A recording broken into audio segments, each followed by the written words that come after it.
အားလုံးပဲမင်္ဂလာညချမ်းပါဗျာမင်္ဂလာညချမ်းပါကျွန်တော်လည်းဟိုကဒီနေ့ကကျွန်တော်တို့ဒီအားလုံးဒီအတိုင်းပဲပူဂျုံကြီးလေးတက်တဲ့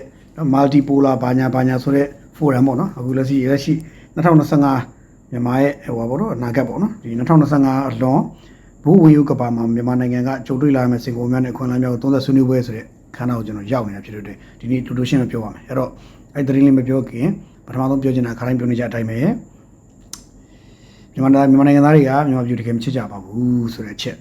်နောက်တစ်ချက်ကကိုကျိုးစီးပွားအတအတွက်မြန်မာပြည်ကိုချစ်တယ်လို့လိန်နေကြတဲ့လူတွေပုံများပါတယ်ဆိုတဲ့အချက်ဒါလေးကတော့ကျွန်တော်မဖြစ်မနေထည့်ပြောပါမယ်အဲ့ဒီထဲမှာခင်ဗျားတို့မပါအောင်နေကြဖို့တိုက်တွန်းပါတယ်ကဲအဲ့တော့ကျွန်တော်သတင်းလေးစကြတာပေါ့ဆိုတော့ဒီနေ့အဲ့ဒီ2025အလွန်ဘဟုဝင်ရုပ်ကဘာမှာမြန်မာနိုင်ငံကြုံတွေ့လာမယ့်စိန်ခေါ်မှုများနဲ့အခွင့်အလမ်းများသုံးသပ်ဆွေးနွေးပွဲဆိုတဲ့ forum ဒီ forum ကိုဒီကနေ့ပေါ်မှာကျင်းပသွားတယ်ပေါ့ဗျာနော်အားလုံးဒီအတိုင်းပဲနေပြီးတော့ကျင်းပသွားတယ်ကျင်းပသွားတော့ဗိုလ်ချုပ်ကြီးကိုယ်တိုင်ဒီ forum ကိုတက်လာတာတွေ့ရတယ်ဆိုတော့ဗိုလ်ချုပ်ကြီးတက်လာပြီးတော့ဒီနေ့ဆွေးနွေးသွားတဲ့သူနံပါတ်1ကမိန်ကုန်းသူပြောသွားတယ်မိန်ကုန်းပြောသွားပြီးတဲ့နောက်မှာမိန်ကုန်းအပြင်အလွတ်သဘောသူဆွေးနွေးသွားတာရှိတယ်ဆိုတော့ကျတော့ကျွန်တော်ကတော့ပို့ဝင်နေပြောရင်ကျွန်တော်ဒီနေရာမှာဗိုလ်ချုပ်ကြီးရဲ့မိန်ကုန်းက39မိနစ်ကျော်ရှိတဲ့မိန်ကုန်းနဲ့ဆွေးနွေးပြောကြားချက်က39မိနစ်ကျော်ရှိတဲ့အတွက်ကျွန်တော်တခုချင်းစီကိုမပြောလို့ဘူးသို့တော့တခုချင်းစီမပြောလို့ပြီမဲ့ခင်ဗျားတို့အနေနဲ့အဲ့ဒီဗီဒီယိုဖိုင်39မိနစ်စာရှိတဲ့ဗီဒီယိုဖိုင်39မိနစ်လောက်အချိန်ပေးပြီးတော့တေချာသွားနောက်ထောင်ကြည့်ပါဒီအထက်မှာဗိုလ်ချုပ်ကြီးပြောသွားတာလေးတွေမှာသူတကယ်ကိုသူ့ရဲ့ဟိုပါတွေ့ရသူ့ရဲ့ဟိုစိတ်ထဲကတကယ်ဟိုတွေ့ရတယ်သူခံစားချက်အမှန်ကိုတွေ့ရတယ်ဘာလို့ဆိုတော့ခင်ဗျားတို့ဟိုခါတိုင်းသူမိန်ကုန်းလေးပြောရင်မိန်ကုန်းလိုပဲပြောနေပြီမယ်အဲ့ဒီမှာမိန်ကုန်းလိုပြောပြီးတဲ့နောက်မှာသူကအလွတ်သဘောပြောမယ်ပေါ့ဆိုပြီးသူပြောသွားတယ်အလွတ်သဘောပြောမယ်ဆိုပြောသွားတာဘာလဲဆိုတော့သူ့ဒီပြကြရေးဝင်ကြီးကလာတွေ့ပါတယ်တွေ့ပြီးတော့ဒီကိစ္စရှိတယ်ပေါ့နော် Forum on Myanmar Beyond 2025ပေါ့နော်ဒီဟာရှိတယ်ဒီပွဲကြီးကျင်းပဖို့ရှိပါတယ်လို့ပြောတယ်တဲ့ပြောတော့အဲ့ဒါဆို okay အဲ့ဆို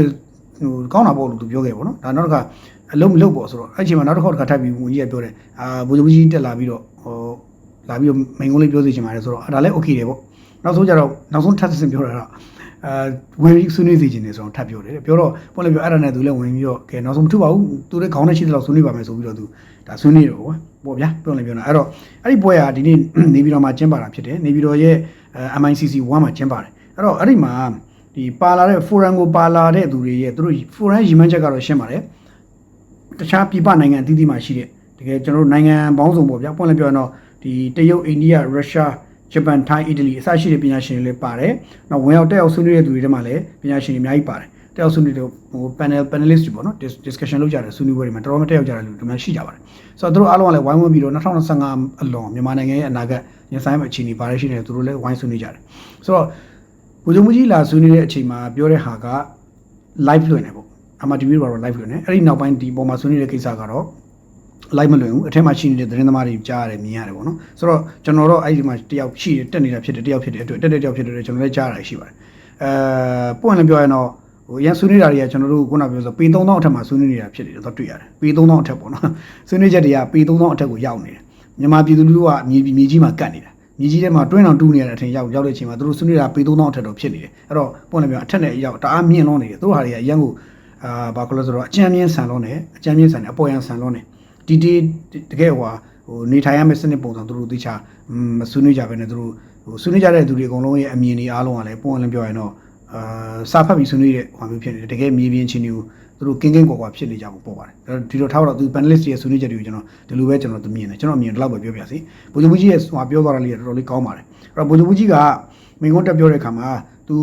ပြောရတဲ့ထက်မှာနံပါတ်1ကကျွန်တော်သတိရလိုက်တဲ့တစ်ချက်ကကျွန်တော်တို့နိုင်ငံ GDP က60-90လောက်ပဲရှိပါတယ်တဲ့အဲ့တော့ထိုင်းဆိုရင်ကျွန်တော်တို့ရဲ့စာပေါင်းများစွာများတယ်ဘီလီယံ900လောက်ရှိမှတင်တယ်အဲ့တော့သူ့အနေနဲ့ပွင့်လည်းပြောရင်တော့ဟိုမြန်မာနိုင်ငံ GDP ကိုလာမဲ့2025-26ပေါ့နော်2025-26ဘယ်နှစ်ပေါ့ဒီနှစ်ထဲမှာတော့80ဘီလီယံကျော်လောက်81ဘီလီယံလောက်သူဖြစ်ဖို့မျှော်မှန်းထားတယ်ဆိုတာမျိုးသူမျှော်မှန်းစူးစမ်းနေတယ်ဆိုတာမျိုးသူပြောတယ်ဆိုတော့ဒါကမြန်မာစီးပွားရေးတိုးတက်လာဖို့ GDP တက်လာဖို့သူပြောတာနောက်တစ်ချက်ကသူဘာပြောလဲဆိုတော့ဒီမြန်မာနိုင်ငံကိုချစ်ကြဖို့နိုင်ငံချစ်စိတ်မွေးကြဖို့မြန်မာပြည်သားကြဖို့ဆိုတာမျိုးသူတိုက်တွန်းပြောတာတွေ့ရတယ်နော်ပြီးတော့စီးလုံးညီမှုရှိကြဖို့သူဒါကိုပြောတယ်စီးလုံးညီမှုရှိကြဖို့ပြောတယ်နောက်တစ်ခုကကျွန်တော်တို့ sanction တွေပေါ့နော် sanction တွေချထားတဲ့ကိစ္စတွေ sanction ချတဲ့ကိစ္စကသူတို့အနေနဲ့ကြော်လွှားလို့တော့ရတယ်ပေါ့ဒါပေမဲ့လည်းတားဆီးဖြစ်ပါတော့ဆိုဖြစ်တယ်ဒါပေမဲ့ကြော်လောက်ရဆိုရတယ်ဒါလည်းသူ sanction ကိစ္စတွေလည်းသူပြောတယ်နောက်တစ်ခုကသူ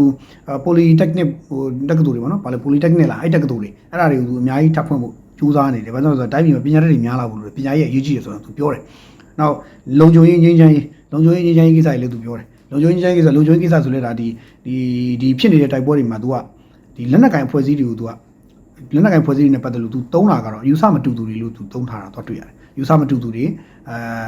ွေယူဆမတူသူတွေပုံစံမသုံးတယ်ဒီလူတွေကယူဆမတူလို့သာ तू နဲ့ဟိုရှင်ပြန်တိုက်ခိုက်နေကြရပါမယ်ဟိုရန်သူတွေလို့ तू မတတ်မှတ်တဲ့သဘောမျိုး तू ပြောတယ်ဆိုတော့ဘာပဲပြောသူ့ရဲ့ main ကုန်း39မိနစ်ထဲမှာနောက်ပိုင်းလေးမှာ तू 15မိနစ်လောက်တော့ तू ပြောပြရတယ်ဆိုပြီးပြောသွားတယ် तू main ကုန်းမှာ15မိနစ်မကတဲ့မိနစ်20လောက်ကျော်လောက်ရှိတယ် main ကုန်းမှာဒီအလွတ်သဘော तू ပြောတဲ့ဟာလေးတွေတော်တော်ကောင်းတယ်အဲ့ဒါလေးတွေကို MRTV တို့ဘာလို့ရဲ့ Telegram တွေမှာရှိသေးတယ်ဗျ MRTV Telegram မှာရှိမယ်ကျွန်တော်တို့အခြား media တွေ Telegram ချို့တွေမှာလည်းရှိလိမ့်မယ်ဘာလို့ဆိုအဲ့ဒါကိုပြန်တင်ပေးထားတယ်အကုန်လုံးမိနစ်39မိနစ်ဆိုအကုန်ပြန်တင်ပေးထားတယ်ဆိုတော့တော်တော်ကောင်းတယ်အဲ့ဒါလေးကိုနားထောင်ကြည့်စေချင်တယ်လို့ကျွန်တော်တိုက်တွန်းချင်တယ်ကျွန်တော်ကပြောရင်ကျွန်တော်ပြောတာဖြစ်မယ် तू ပြောတာလေးတွေနားထောင်လိုက်ရင်ခင်ဗျာတစိမ့်စိမ့်တွေးကြည့်ဖို့လိုတယ်ပြီးတော့ तू တိုင်းပြည်ကိုငြင်းချမ်းရေးရစေချင်ငြင်းချမ်းစေချင်တယ်တိုးတက်စေချင်တဲ့စိတ်တွေနဲ့ तू တည်ရှာလေးကိုပြောနေတာကိုတွေ့ရတယ်ဆိုတော့မြန်မာနိုင်ငံစီးပွားရေးတိုးတက်ဖို့ကိစ္စကိုလည်း तू တော်တော်လေးအားထည့်တာတွေ့ရတယ်ဟိုးအဝေးကြီးအမြင့်ကြီးပြောနေမဲ့အစားပေါ့ဖြစ်နိုင်တာတွေကစလောက်ကြဖို့ဆိုတော့ तू ပြောတယ်ဥမာကျွန်တော်နိုင်ငံအိန္ဒိယနိုင်ငံတွေဆိုရင်ဗျာဥမာကျွန်တော်တို့နိုင်ငံကိုဘိုးတဲပြီးတွေ့မယ်ဆိုရင်ဒီလိုဘိုးစက်ဝိုင်းတဲလိုက်ဘိုးမြန်မာနိုင်ငံဘိုးတဲစက်ဝိုင်းပင်အဆက်ထားပြီးတော့60ဒီဂရီကိုစက်ဝိုင်းချလိုက်မယ်ဆိုရင်ဒီဘက်မှာအိန္ဒိယအပေါ်တက်နီပေါဘူတန်နောက်တစ်ခုကဒီဘက်ကတရုတ်အောက်ကိုဆင်းလာအိုကမ္ဘောဒီးယားဗီယက်နမ်စသဖြင့်ပေါ့ဗျာထိုင်းအောက်ကိုဆက်ဆင်းလာရင်မလေးရှားဒီဘက်ဆက်ထွက်သွားလို့ရှိရင်ဘင်္ဂလားဒေ့ရှ်အစရှိတဲ့အဲ့လိုနိုင်ငံကြီးတွေအကုန်ဝိုင်းရလိုက်တာပြောရရင်အာဆီယံဒေသတွင်းနိုင်ငံတွေနဲ့ဒီဘက်ကအာရှအခြေပြုအာရှပစိဖိတ်ဒေသတလွှားအကုန်လုံးရဲ့လူဦးရေကမြန်မာကမ္ဘာကြီးရဲ့လူဦးရေထောက်ဝက်နီးပါးရှိတယ်ပေါ့အဲ့တော့ထောက်ဝက်နီးပါးရှိတော့ဟုတ်လည်းပြောမြန်မာနိုင်ငံအဲ့ဒီအားလုံးရဲ့အချက်ချာကြတယ်ဆိုမျိုးပြောပြတယ်အဲ့တော့သူကဘာတွေးပြီးဘာပြောလဲဆိုဥမာလူတွေဖက်နှက်စီးရဆိုပါတော့ဗျာပေါ့သူကဖက်နှက်စီးရဆိုပါတော့ဖက်နှက်တယောက်ကိုအဲ့ဒီကမ္ဘာကြီးရဲ့လူဦးရေ4ဘီလီယံနဲ့2ဘီလီယံလောက်ပဲဖက်နှက်စီးရဆိုတော့အဲ့2ဘီလီယံအတွက်ဖက်နှက်ဖို့အတွက်ရာဘာထုတ်မယ်ဆိုရင်တော့ဒီနိုင်ငံထုတ်လို့ရတယ်ပေါ့သူတို့အားလုံးမလုံးလောက်ကြဘူးကိုကဝိုင်းထုတ်ပြီးလဲရတယ်ဆိုတာမျိုးနော်ဝါဆိုင်တဲ့ကိစ္စတွေနောက်စိုက်ပျိုးမွေးမြူတွေဒါမျိုးတွေသူတော်တော်လေးသူပြောတယ်ပြောတော့လုံးလို့ရတာတွေစားလို့ကြဘူးသူတိုက်တွန်းတော့တွေ့ရတယ်ဘာပဲပြောသူဟိုတော်တော်လေးတော့ဒီဟာလေးကောင်းပါတယ်အဲ့တော့ကျွန်တော်ဒီသူ့အကြောင်းသူပြောတာတွေကျွန်တော်ပြောတာနေ9မိနစ်ကျော်တွေ့လားအဲ့တော့ထားပါတော့သူ့ main ကုန်းလေး39မိနစ်ကိုသွားနားထောင်ကြည့်ပါကျွန်တော်တခုချင်းပိုင်းပြောနေရှည်သွားမှာဆိုလို့ကျွန်တော်ပြောရင်ပိုရှည်သွားမှာဆိုလို့အဲ့တော့နားထောင်ပြီးတော့မှခါရိုနေသဘောထားတူတာမတူတာယူဆတူတာမတူတာခဏထားလောလောဆယ်နားထောင်ပြီးတော့မှတခုခုစဉ်းစားဆုံးဖြတ်ကြဖို့တိုက်တွန်းခြင်းတယ်ဒါကျွန်တော်သူ့ main ကုန်းကိုသွားနားထောင်ကြည့်ပါလို့ပဲကျွန်တော်တော့အရင်တိုက်တွန်းပါတ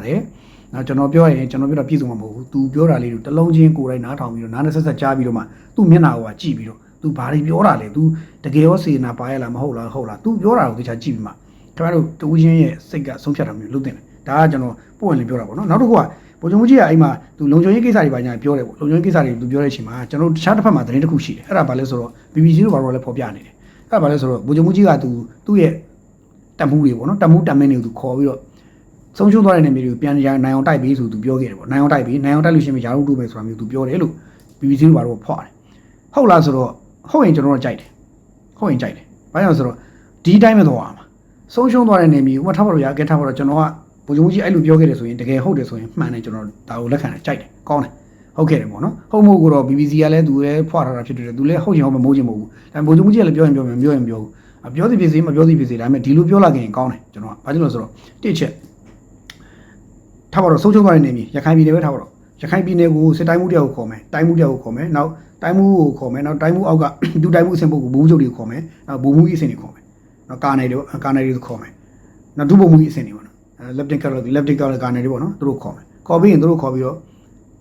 ့ဘယ်ပိုင်းဘယ်မျိုးကိုမင်းတိုက်နိုင်ခင်မင်းယာတို့ကဒုဘုံမှုကြီးကဘုံမှုချုပ်တက်ဖြစ်မယ်ဘုံမှုကြီးတောင်ဘုံချုပ်တက်ဖြစ်မယ်ဘုံမှုချုပ်ကဘိုလ်ချုပ်တက်ဖြစ်မယ်တိုင်းမှုတက်ဖြစ်မယ်ဒုဘုံမှုကြီးဆိုဘုံမှုချုပ်တန်းပေးမယ်မင်းဘယ်နှရာထိရရင်ဆိုတော့ထားပါတော့ကဒုဘုံမှုကြီးတယောက်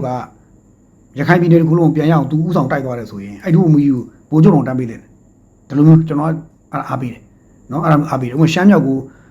ဒုဘုံမှုတယောက်ကရှမ်းမြောက်ကထောက်ဝက်လောက်ကိုတိုက်သွားတယ်အဲ့လိုဘိုလ်ချုပ်တန်းပေးတယ်ဘာကြောင့်လဲဆိုတော့တိုက်ရနည်းနည်းလေးရှမ်းမြောက်တိုက်ရတော့ခက်တိုက်အောင်လို့ချအားပေးတယ်ဆိုတော့ကျွန်တော်အဲ့ဒါမျိုးအားပေးတယ် jump promotion မှာပေးပလိုက်လို့ရတယ်နော်တိုင်းမှုကစစ်တိုင်းမှုအရာကြီးကပေးပလိုက်ဒုဘုံမှုကြီးရတယ်ပြီးတော့ဘုံမှုကြီးကိုချက်ချင်းတစ်နှစ်ငါဟိုဘုံမှုကြီးဘုံမှုချုပ်ဆိုတဲ့နှစ်ဆင့်လောက်ကိုဘုံမှုကြီးနဲ့ဘုံမှုချုပ်ကိုနှစ်ဆင့်ခေါ်ပြီးတော့ဘိုလ်ချုပ်တန်းပေးမယ်ကွာမင်းတတိုင်းလို့စစ်တိုင်းလို့ဆိုမရအောင်ပြန်တိုက်ဆိုရင်ခင်ဗျာအဲ့ဒုဘုံမှုကြီးစင်ပုဂ္ဂိုလ်တွေလည်းတိုင်းမှုဖြစ်ဖို့တော့တိုက်ပါမယ်တကယ်ဟိုစစ်တိုက်တော်စစ်သားတွေရှိတာဟုတ်ပြီအဲ့လိုတွေပြန်တိုက်ယူလိမ့်မယ်ဆိုတော့ဒါဗိုလ်ချုပ်ကြီးအဲ့လိုပြောခဲ့တယ်ဆိုရင်တကယ်ကောင်းတယ်ဟိုလုံခြုံရေးကိစ္စနဲ့ဆက်ဆက်လို့ပါနိုင်တိုင်းပြည်တည်ငြိမ်ရေးလုံခြုံရေးနဲ့ပတ်သက်လို့ तू ကဒီဖိုရမ်ထဲမှာ तू ပြောခဲ့တယ်ဒါပေမဲ့ तू တို့ကလှုပ်တိုက်နေတော့မဟုတ်ဘူးသူတို့ကတော့ဖိတ်ခေါ်နေတယ်ဒါပေမဲ့တစ်ဖက်ကတော့တင်းသူတို့ယူဆမတူတဲ့အခါသူတို့လာတိုက်တယ်ပေါ့ဒါမျိုး तू ပြောတယ်ဆိုတော့တော်တော်လေး तू ဘာဖြစ်တာတွေ့ရတယ်ဆိုတော့အကယ်၍ BBC ပြောသလိုသာ तू ဗိုလ်ချုပ်မှုကြီးက သူ့ရဲ့တမင်းတမှုတွေကိုခေါ်ပြီးတော့မင်းတိုက်နိုင်လားဆိုတော့မျိုးပြောရင်ဒါတိတ်ကောင်းတဲ့ကိစ္စဘာလို့လဲဆိုတော့ကျွန်တော်တို့ကျွန်တော်ပြောနေဗျာခင်ဗျားလည်းရှင်းရှင်းလေးဟိုကျွန်တော်အများကြီးပြောတဲ့3 Kingdom ထဲမှာပါတဲ့ဟိုစစ်မာကြီးကသူ့ရဲ့တမင်းတွေကိုရှင်းရှင်းလေးပဲတမင်းတွေမင်းဟိုမှာလာတဲ့စစ်တီကအင်းတောင်းနေချီလာတယ်ငါတို့စီကတောင်းနေချီလာတဲ့ဟိုထောင်းနေချီတိုက်မဲ့ကောင်တကောင်းမှမရှိဘူးဘယ်အောင်တိုက်လဲတိုက်ရဲရောက်တယ်နဲ့ဒါဆိုငါဆိုရင်တော့ငါတို့စစ်တီတွေရှုံးပေးလိုက်ကြတာပေါ့ဆိုရင်မှာတမူးတောက်ကထပြီးတော့ကျွန်တော်တိုက်မယ်ဒီကောင်ကျွန်တော်ချမယ်ကျွန်တော်စောမယ်ကျွန်တော်စောမင်းစောမလားအေးဒါဆိုလဲမင်းတို့ငါတို့ကမ်းပိတ်ကွာငါခွင့်ပြုမင်းပြန်လာတဲ့မင်းကငါဘယ်လိုဂုဏ်ပြုမှာဆိုတော့ဟိုကစောမယ်သွားစောတာပဲပြီးရင် तू သွားတဲ့နောက်ကတော့ဖွဲ့ကိုထပ်ပြီးတော့ထပ်ပို့ထားတယ်ချက်ချင်းပဲအဲ့တော့ပြောချင်တာက तू ကသူ့ရဲ့ဒီတမင်းတမှုတွေ